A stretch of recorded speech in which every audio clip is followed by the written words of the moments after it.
नमस्कार मित्रों, आज मेरी पहली क्लास आपके सामने। मेरा नाम यदवीर सोलंकी और मैं आपको राजस्थान जीके के अंतर्गत राजस्थान का इतिहास व राजस्थान की कला संस्कृति का अध्यापन यहाँ कराऊंगा। बहुत ही सरल सब्जेक्ट हैं, एक ऐसे सब्जेक्ट जो आसानी से याद हो जाते हैं, जिसमें हम प्रारंभ करने जा रहे हैं यहाँ पर राजस्थान का इतिहास। कंटिन्यू रहेगा, इतिहास के तुरंत बाद कला संस्कृति स्टार्ट हो जाएगी। बहुत सरल सब्जेक्ट है, ध्यान से आप सुनना।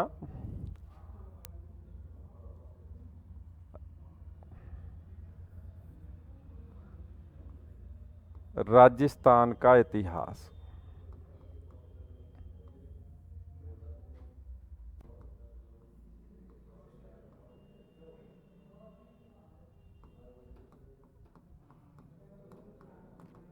देखो, हम जब इस सब्जेक्ट पढ़ते हैं,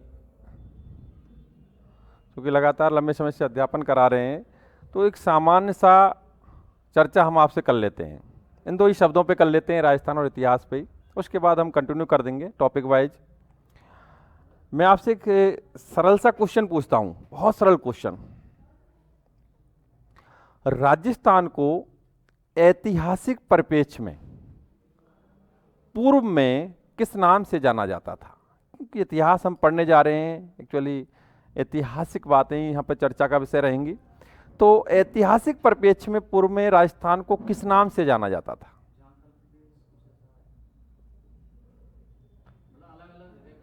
नहीं, मैंने राजस्थान बोला है, आप ये चीज विशेष ध्यान रखें। और ऐतिहासिक परिप्रेक्ष्य में राजस्थान को पूर्व में जाना गया राजपूताना के नाम से, बड़ा चर्चित रहा। किस नाम से? राजपूताना। शायद सभी जानते होंगे राजपूताना।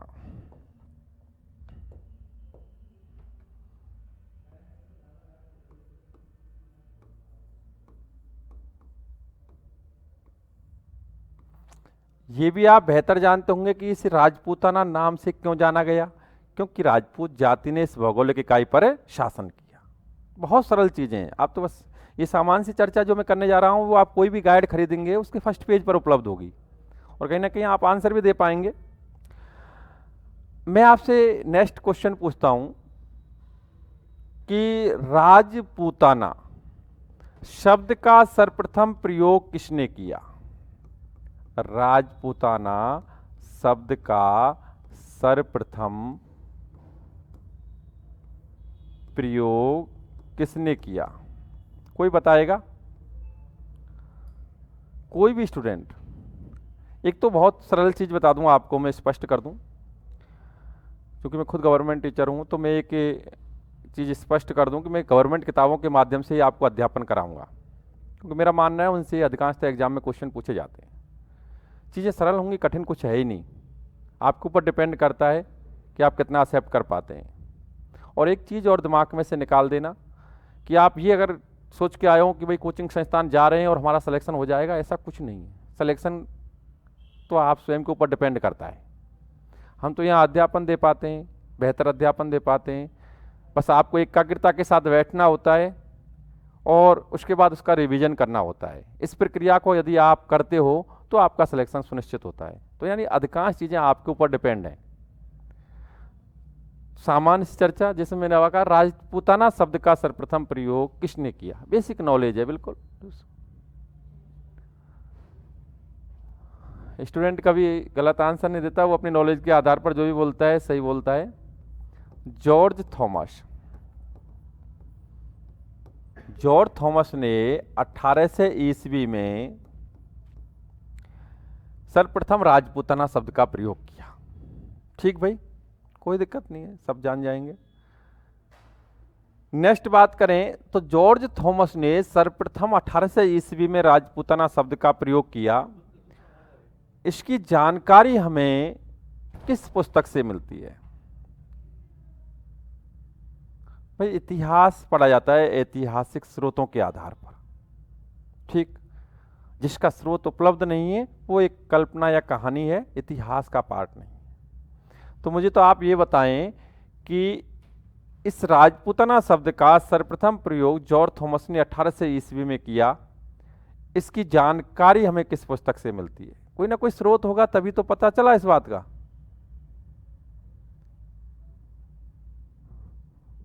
मैं अभी थोड़ी देर पहले ही कहा कि भाई ये आपकी कोई भी गाइड खरीदो किसी भी कंपटीशन की, आपके फर्स्ट पेज पर लिखे होते हैं ये डाटा, पर आपने शायद अभी ये वर्क किया ही नहीं।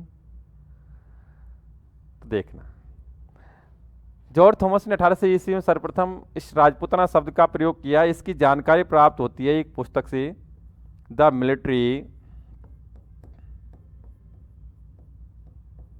Military memoirs of Mister George Thomas.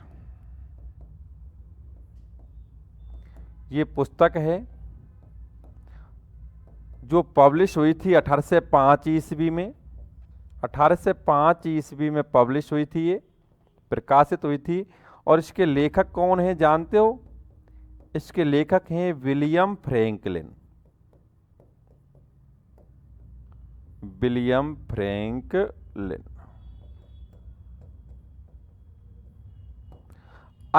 हम ये कह सकते हैं कि विलियम फ्रैंकलिन द्वारा लिखित पुस्तक the military memoirs of Mister George Thomas, जो 1805 में प्रकाशित हुई थी, इस पुस्तक में लिखा हुआ है कि जॉर्ज थॉमस ने सर्वप्रथम किस शब्द का प्रयोग किया और कब किया। ठीक, बस यही चीज ध्यान रखनी है। मैं आपको बता दूं, ऐतिहासिक परिप्रेक्ष्य में राजस्थान को पूर्व में किस नाम से जाना जाता था? राजपूताना के नाम से। राजपूताना शब्द का सर्वप्रथम प्रयोग किसने किया? जॉर्ज थॉमस ने। कब किया? 1800 ईस्वी में। 1800 ईस्वी में जॉर्ज थॉमस ने राजपूताना शब्द का सर्वप्रथम प्रयोग किया। इसकी जानकारी किस पुस्तक से मिली? The military memoirs of Mister George Thomas, जो पब्लिश कब हुई थी? 1805 में। इस पुस्तक में यही लिखा हुआ है कि भाई इस बंदे ने इस शब्द का प्रयोग किया था 1800 ईस्वी में। और इसके राइटर कौन? William Franklin. आपकी कोई भी जिज्ञासा हो, आप क्वेश्चन पूछ सकते हैं कि सर ये ऐसे क्यों और वैसे क्यों। क्योंकि मेरा मानना यह है कि टीचर्स का मूल कर्तव्य होता है कि स्टूडेंट को जिज्ञासु बनाए और उसकी जिज्ञासा को शांत करे। तो बेझिझक होकर के आप अपना जो व्यू है या कोई क्वेश्चन है वो रख सकते हैं, निश्चिंत होकर के, डरना नहीं है जी। नेक्स्ट बात करें, राजपूताना के बाद इस भौगोलिक इकाई को राजस्थान या राजस्थान नाम दिया गया। ठीक, सब जानते होंगे राजस्थान या राजस्थान नाम दिया गया। राजस्थान शब्द का सर्वप्रथम प्रयोग किसने किया? बताएंगे आप? ये कॉमन नेम है, सब अधिकांश जानते हैं इस आंसर को। भाई राजपूताना शब्द का जॉर्ज थॉमस ने किया, लेकिन राजस्थान या राजस्थान शब्द का सर्वप्रथम प्रयोग किसने किया?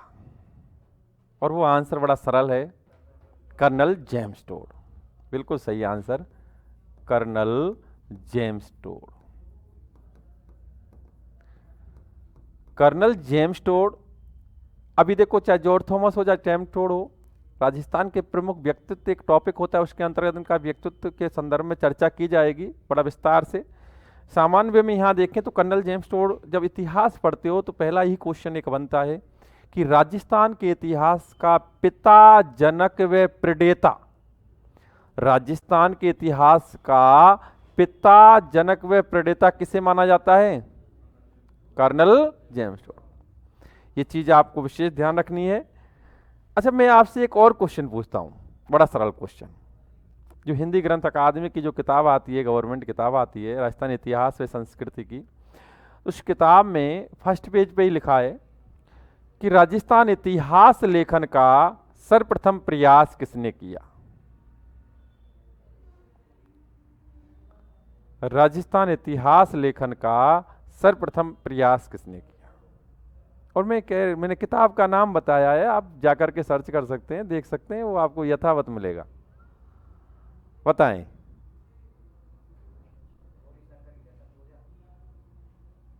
और प्रयास करें।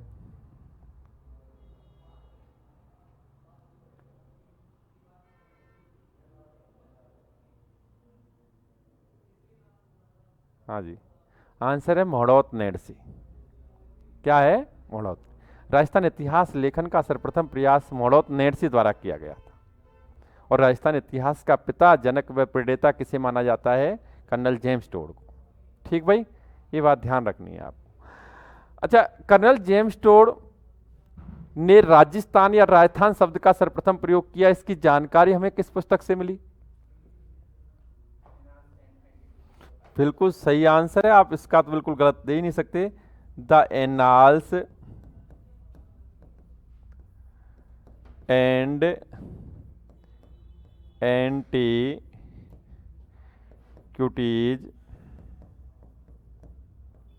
Of Rajasthan. The annals and antiquities of Rajasthan. और ये पुस्तक पब्लिश हुई थी 1829 में, 1829 ईस्वी में पब्लिश हुई थी, प्रकाशित हुई थी। ठीक भाई, इस पुस्तक में सर्वप्रथम राजस्थान या राजस्थान शब्द का प्रयोग किया था कर्नल जेम्स टोड ने। चलो मैं आपसे एक और सरल क्वेश्चन पूछता हूँ, या थर्ड ग्रेड 2013 के एग्जाम में आया था, बाद में भी कोई एग्जाम्स में आया हो तो मुझे इतना अंदाज नहीं, बाकी एग्जाम रिव्यू हम देखते हैं, लगातार उन क्वेश्चनों की चर्चा भी आपसे करते रहेंगे। The annals and antiquities, question आपसे पूछ रहा हूं, the annals and antiquities of Rajasthan को अन्य किस नाम से जाना गया, या इसका दूसरा भाग क्या था? हाँ जी बिल्कुल, अच्छा प्रयास है, और वो आंसर आता है द सेंट्रल एंड वेस्टर्न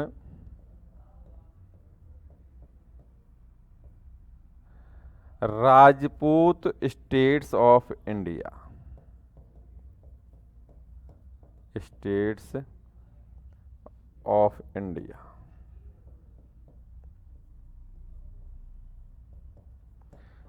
और ये पब्लिश हुआ सेकंड पार्ट कब? 1832 ईस्वी में। देखो आपकी माध्यमिक शिक्षा बोर्ड की किताब 11th की जो पुराने एडिशन आता था उसमें लिखा हुआ है, कर्नल टोड का पूरा जीवन लिखा हुआ है, उसमें ये लिखा हुआ है कि भाई इसको इसका दूसरा भाग या इसका अन्य नाम क्यों कहा जाता है, क्वेश्चन एग्जाम में आया हुआ है।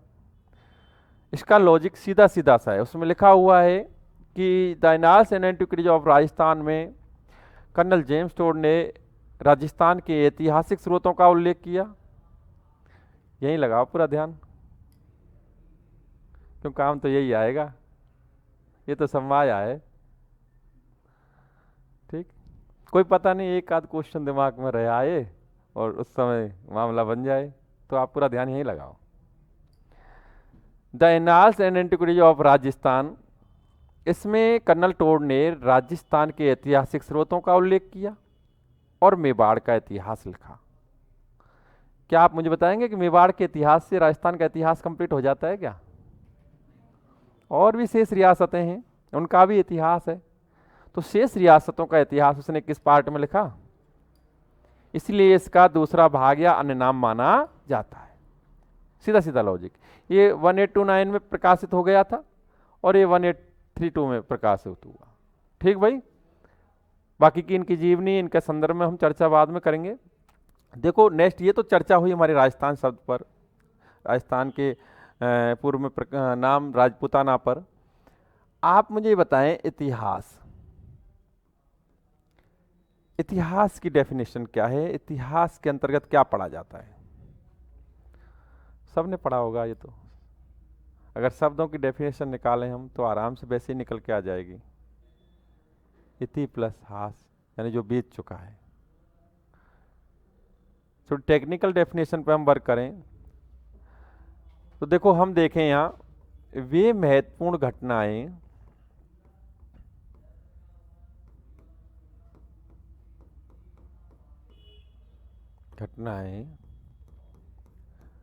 जो निश्चित रूप से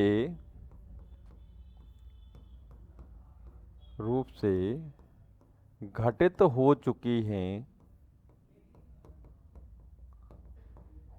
हों, वो इतिहास के अंतर्गत पढ़ी जाती। दो ही चीजें यहां पर, कि एक तो महत्वपूर्ण घटनाएं पढ़ी जाती हैं, दूसरी बात वही महत्वपूर्ण घटनाएं पढ़ी जाती हैं जो निश्चित रूप से घटित हो चुकी हों। अब दोनों ही चीजों का हम एग्जाम्पल दे के देख लेते हैं। महत्वपूर्ण घटनाएं पढ़ी जाती हैं, इसका सीधा सा एग्जाम्पल है, आपने एक राजस्थान के प्रमुख व्यक्तित्व, शासक, स्वाभिमानी शासक का नाम सुना होगा, महाराणा प्रताप। ठीक है, इससे पूरा राजस्थान गौरवान्वित होता है, पूरा भारत गौरवान्वित होता है। तो महाराणा प्रताप के पिता का नाम क्या था? उदय सिंह, सब जानते हो आप लोग। अच्छा मुझे ये बताएं कि मैंने इतिहास की जब मैं किताब में पढ़ता हूं तो मैंने एक तथ्य देखा उदय सिंह जी के संदर्भ में कि उदय सिंह की 20 रानियां थीं और 17 बेटे थे। आपने इतिहास की कई सारी किताबें पढ़ी होंगी, या संस्थाओं में अध्ययन भी किया होगा, तो ये तथ्य अगर आप देखते हो, नोट्स वगैरह देखते हो, तो क्या आपने 20 रानियों के नाम देखे? मुश्किल से 2 या 3 नाम मिल जाएंगे। जयवंता बाई का मिल जाएगा, महाराणा प्रताप की माँ का, भटियाड़ी का मिल जाएगा, धीरबाई का, और मिल जाएगा एक आध। आप 20 के नाम तो नहीं मिलेंगे। 17 बेटे लिखा होता है कि 17 बेटे थे, कि 17 बेटों के नाम मिलते हैं? भाई महाराणा प्रताप का मिल जाएगा आपको, शक्ति सिंह का मिल जाएगा, एक आध और नाम मिल जाएगा। तो ये अर्थात 2 या 3 ही क्यों मिल रहे हैं? इसका मतलब तो ये है कि ये महत्वपूर्ण थे। इन्होंने कहीं ना कहीं कोई ऐतिहासिक घटना को अंजाम दिया। हाँ, कहीं ना कहीं ऐतिहासिक घटना को अंजाम दिया, इनका नाम इतिहास में दर्ज हो गया। बाकी की उन्होंने जो और थे, उन्होंने ऐसी कोई घटनाक्रम को अंजाम नहीं दिया, तो उनका नाम दर्ज नहीं हो पाया। तो इससे क्या स्पष्ट होता है कि इतिहास में केवल महत्वपूर्ण घटनाओं का उल्लेख मिलता है। एक तो चीज ये ध्यान। दूसरी, भाई निश्चित रूप से घटित हो चुकी हूं, निश्चितता का पता कैसे चलता है? ऐतिहासिक स्रोतों से। किससे पता चलता है? ऐतिहासिक। और ऐतिहासिक स्रोतों से पता चलता है, तो ऐतिहासिक स्रोत जो होते हैं वो 2 काइंड्स के, एक्चुअली जो चर्चा में अगर हम करें नॉर्मली तो 2 काइंड्स मान लें, एक तो पुरातात्विक स्रोत और एक साहित्यिक स्रोत। बाकी की विस्तृत रूप से देखें तो विदेश यात्राओं का वृत्तांत वगैरह वगैरह और भी तथ्य हैं, लेकिन नॉर्मल वे में पुरातात्विक स्रोत और साहित्यिक स्रोत। पुरातात्विक स्रोतों में सिक्के, शिलालेख, ताम्रपत्र, दान पत्र वगैरह वगैरह आते हैं, और साहित्यिक स्रोतों में विभिन्न भाषाओं का साहित्य है। अच्छा मैं एक क्वेश्चन पूछता हूं आपको, कई एग्जाम्स में पूछा गया है, किस शिलालेख में चौहानों को वत्स गोत्रीय ब्राह्मण बताया गया है?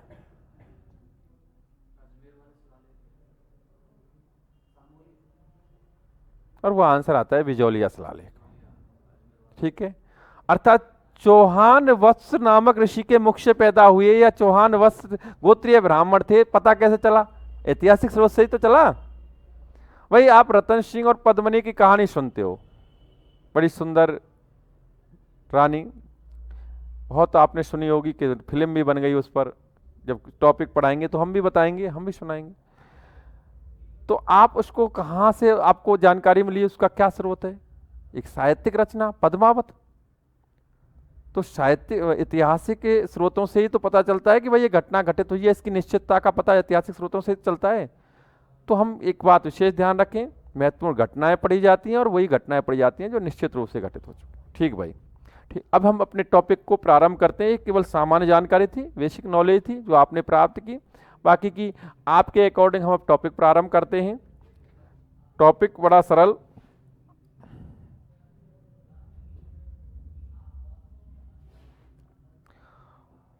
और टॉपिक का नाम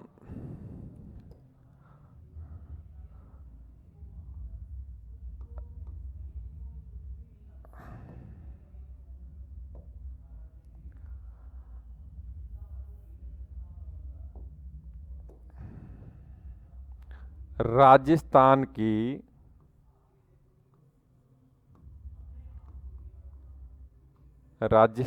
के प्रमुख सभ्यता स्थल, प्रमुख सभ्यता स्थल, या राजस्थान की प्रमुख सभ्यताएं या महत्वपूर्ण सभ्यताएं। देखो बड़ा सरल टॉपिक है मेरे हिसाब से, एक ऐसा टॉपिक इस सब्जेक्ट के अंतर्गत पहला ही टॉपिक है कि इससे किसी भी स्टूडेंट का क्वेश्चन का आंसर गलत नहीं जाता है।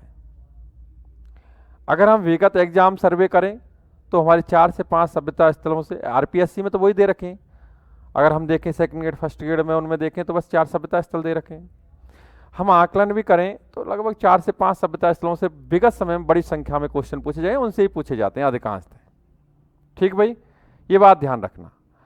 बाकी सभ्यता स्थल हम आपको बड़ी संख्या में पढ़ाएंगे, तो ये 4 से 5 सभ्यता स्थलों से पूछे जाते हैं। और सबसे बड़ी बात, आप जब 10 किताबें पढ़ोगे, 15 किताब पढ़ोगे, तब भी आपको यहाँ ऐसी फीलिंग आएगी, आपको ऐसा एहसास होगा कि यार इससे ज़्यादा कुछ नहीं है। ठीक है, सिस्टमेटिक चीज़ें मिलेंगी। तो मुझे विश्वास है कि इस टॉपिक को आप बेहतर तरीके से यहाँ पढ़ते हैं तो निश्चित रूप से एक क्वेश्चन आपका एग्जाम में आएगा, 1 या 2 क्वेश्चन आने की संभावना रहती है, और वो क्वेश्चन आपका कभी भी गलत नहीं जाएगा। तो आप बस ध्यान से सुने। राजस्थान के प्रमुख सभ्यता स्थलों की हम बात करें तो राजस्थान के जो सभ्यता स्थल हैं वो मुख्यतः या अधिकांशतः नदियों के किनारे विकसित हुए, ये सब जानते हैं। भाई सभ्यता, मानव जीवन जो विकसित हुआ वो नदियों के किनारे, क्योंकि जल उपलब्ध हो सके, जो मूलभूत आवश्यकताओं का पार्ट है। सभ्यता स्थलों में हम देखें तो प्रमुख सभ्यता स्थल एक आता है कालीबंगा। कालीबंगा सभ्यता, देखो मैं वही चीज पढ़ाने जा रहा हूं जो आप याद आपको पहले से ही है या कहीं ना कहीं आप चीजों को जानते हैं, वही चीज पढ़ाने जा रहा हूं मैं। कालीबंगा सभ्यता स्थल, ठीक भाई। अगर हम इसकी बात करें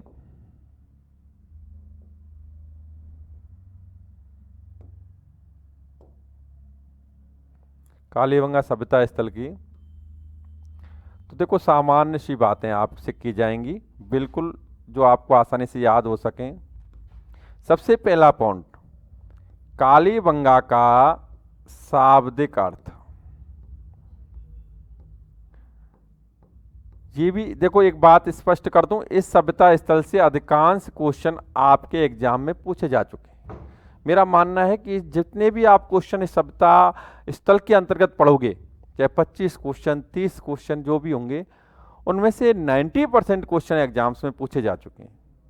ठीक, ये बात विशेष ध्यान रखना। शाब्दिक अर्थ ये भी पूछा जा चुका है। कालीबंगा का शाब्दिक अर्थ, काली और बंगा को सिंधी भाषा में कहते हैं चूड़ियाँ। ठीक भाई, तो शाब्दिक अर्थ है काली चूड़ियाँ या काले रंग की चूड़ियाँ। इसमें तो कोई दिक्कत ही नहीं है। सभ्यता स्थल पढ़ने जा रहे हो, सभ्यता स्थलों के अंतर्गत भी जो मुख्य सभ्यता स्थल है राजस्थान की सभ्यताओं के अंतर्गत, वो है कालीबंगा। क्रम से पढ़ोगे आप लगातार, और कालीबंगा में भी सबसे पहला क्वेश्चन आपका कि कालीबंगा का शाब्दिक अर्थ क्या होता है, और आंसर क्या, काली चूड़ियां या काले रंग की चूड़ियां। क्लियर?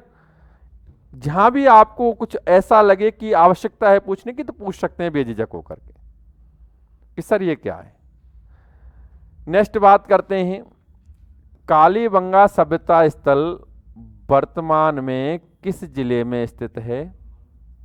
सभी स्टूडेंट जानता है किस में है, हनुमानगढ़। ठीक भाई, अब मैं इस डाटा को इस प्रकार लिख रहा हूं डायग्रामेटिक तरीके से, लेकिन रियल बात यह है कि ये आपका सीधा सीधा क्वेश्चन है कि भाई फला कालीबंगा सभ्यता स्थल किस जिले में स्थित है, आंसर हनुमानगढ़। कालीबंगा का शाब्दिक अर्थ क्या होता है, आंसर काली चूड़ियां या काले रंग की चूड़ियां। नेक्स्ट बात करें तो मैंने अभी थोड़ी देर पहले बताया कि अधिकांश सभ्यता स्थल नदियों के किनारे विकसित हुए। सभी जानते होंगे सभ्यता स्थल किस नदी के किनारे विकसित हुआ, और आंसर आता है आपका सरस्वती। सरस्वती को ही कालांतर में दृष्टवती के नाम से जाना गया, और वर्तमान में इस स्थान पर बह रही है घग्गर नदी। अब समस्या ये है कि सर कैसे करें, तीनों आ जाएं ऑप्शन में तो कैसे करें, जैसा कि आप लोगों की जिज्ञासा होती है। तो पहली बात तो ये है कि मेनली जब इस सभ्यता विकसित हुई थी, सरस्वती नदी का ही नाम आएगा। ये क्वेश्चन 2 बार एग्जाम में आ चुका है।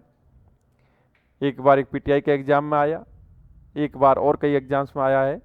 तो मैं आपको स्पष्ट कर दूं, जब एक पूछा गया कालीबंगा सभ्यता किस नदी के किनारे विकसित हुई, तो ऑप्शन में सरस्वती थी और अदर 3 नदियां थी। अदर, आप एग्जाम रिव्यू देखना घर जाकर के, अदर 3 नदियां थी, तो उस कंडीशंस में सरस्वती आंसर था। भाई एग्जाम बनाने वाला भी थोड़ा सा ऐसा है कि बुद्धिमानी होता है, वो भी जानता है। नेक्स्ट टाइम जब ये क्वेश्चन आया था दूसरी बार, तो ऑप्शन में घग्गर थी और अदर 3 नदियां थी, स्पष्ट रूप से घग्गर कर दिया गया। मैं आपको ये चीज स्पष्ट कर दूं कि सरस्वती नदी थी तत्कालीन समय में, इसी को दृष्टवती के नाम से जाना गया, लेकिन वर्तमान में इस स्थान पर कौन सी बह रही है? घग्गर। ठीक भाई। अब आपका किस तरीके से कोई क्वेश्चन बन सकता है कि आपकी जिज्ञासा हो सर ऐसे आ गया तो ऐसे क्या करेंगे, वो आप अपने दिमाग से मुझे पूछें कि सर ऐसे आ गया तो ऐसे क्या करेंगे, आप पूछ सकते हैं मुझसे। बाकी की आपके सामने है, चीजें स्पष्ट हैं और पूछने की पूरी आजादी है।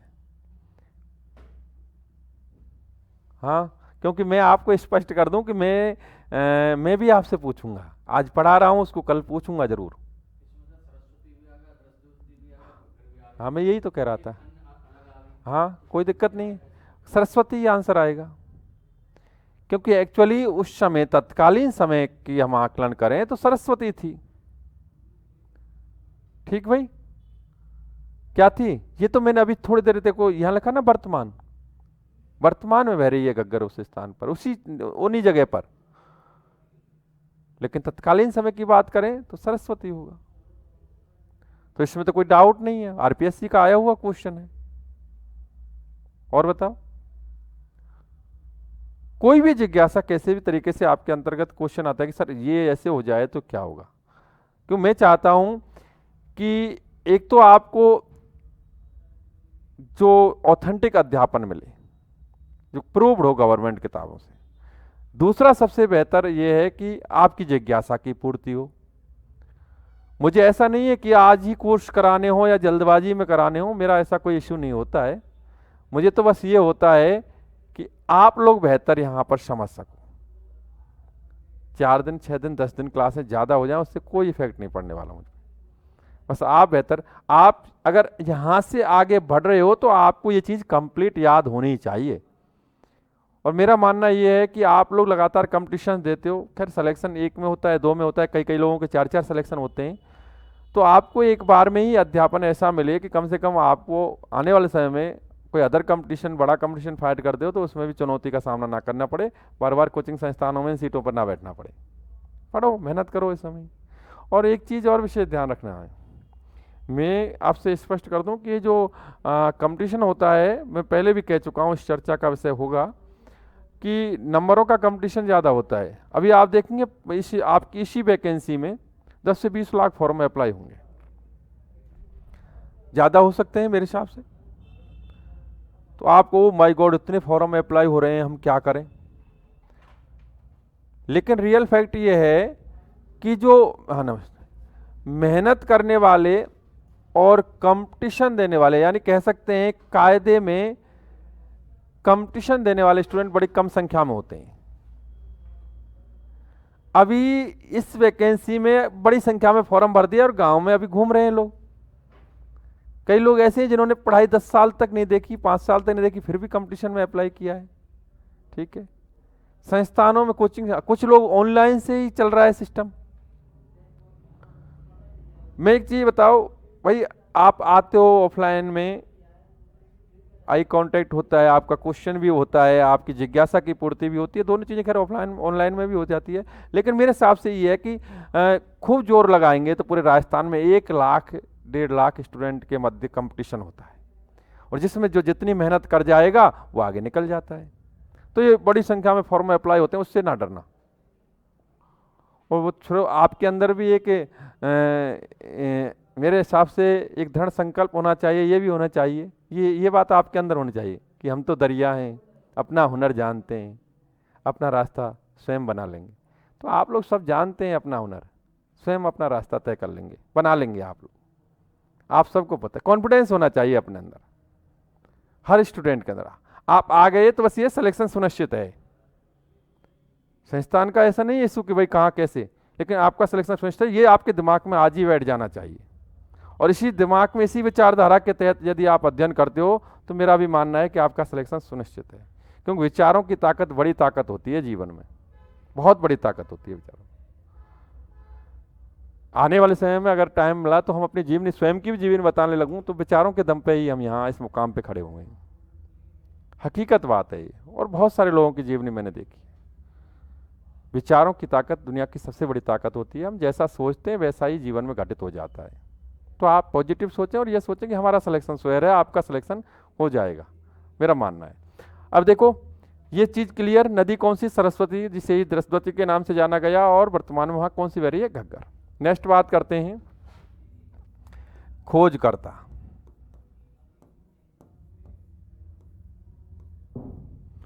खोजकर्ता की बात आती है तो सीधा सा नाम आता है अमलानंद घोष। अमलानंद घोष को शॉर्ट में AN घोष भी लिख देते हैं, ठीक। तो आप टेंशन मत लेना, AN घोष अमलानंद घोष एक ही बात है। वैसे तो बताया जाता है इस सभ्यता स्थल के संदर्भ में कि सभ्यता स्थल को सर्वप्रथम देखा था LP टेस्सीतोरी ने, लुइस पियाजो टेस्सीतोरी ने। पर देखने से कुछ नहीं होता है। एक्चुअली वास्तविकता साथ प्रूव के साथ इसकी खोज जो की गई थी वो की गई थी अमलानंद घोष द्वारा, और यही नाम चर्चा का विषय रहता है।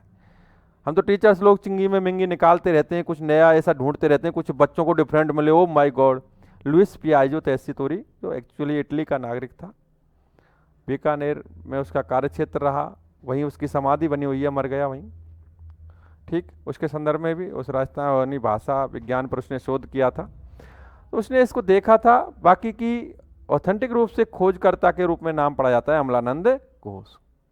और आपकी हिंदी ग्रंथ अकादमी किताब में इस समय लिखा हुआ है 1952 ईस्वी, अर्थात इसकी खोज कब की गई? 1952 ईस्वी में। जो तिथियां यहाँ लिख रहा हूँ वो गवर्नमेंट किताबों के अकॉर्डिंग लिख रहा हूँ, ठीक भाई, ये बात विशेष ध्यान रखना। गाइडों में क्या लिखा हुआ है मुझे नहीं पता, चाहे मैं 15 साल से अध्यापन करा रहा हूँ, 14-15 साल से, लेकिन अभी भी मैं इतना वर्क गाइडों पे नहीं कर पाता जितनी गवर्नमेंट किताबों पे वर्क करता हूँ। निगाह में तो मेरे में भी रहता है कौन सी किताब में क्या लिखा हुआ है, लेकिन तिथियां यहाँ पर केवल गवर्नमेंट किताबों की लिखी जाएंगी, क्योंकि हम प्रूव उसी का दे पाते हैं एग्जाम्स में। नेक्स्ट, उत्खननकर्ता।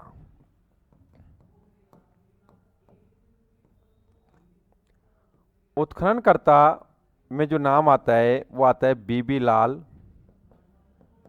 ब्रजवासी लाल और बाल कृष्ण थापर, BK थापर। एक नाम और आता है MD खैर,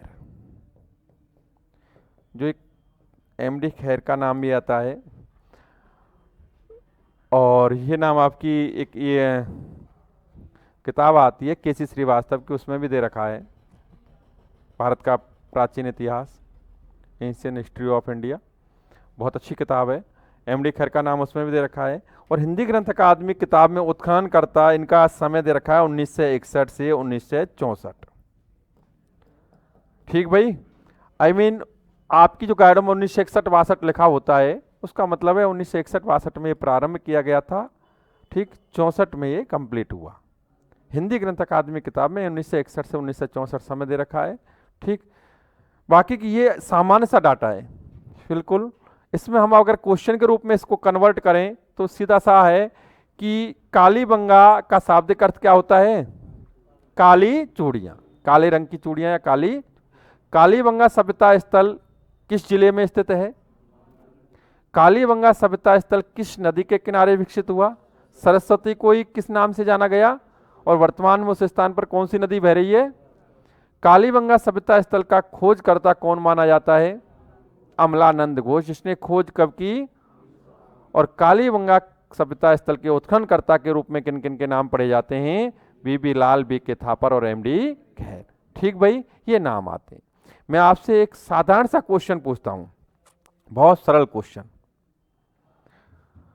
सरल क्वेश्चन है, और वो क्वेश्चन है सेकंड ग्रेड में आया हुआ है कि किस इतिहासकार ने कालीबंगा को सिंधु साम्राज्य की तीसरी राजधानी बताया?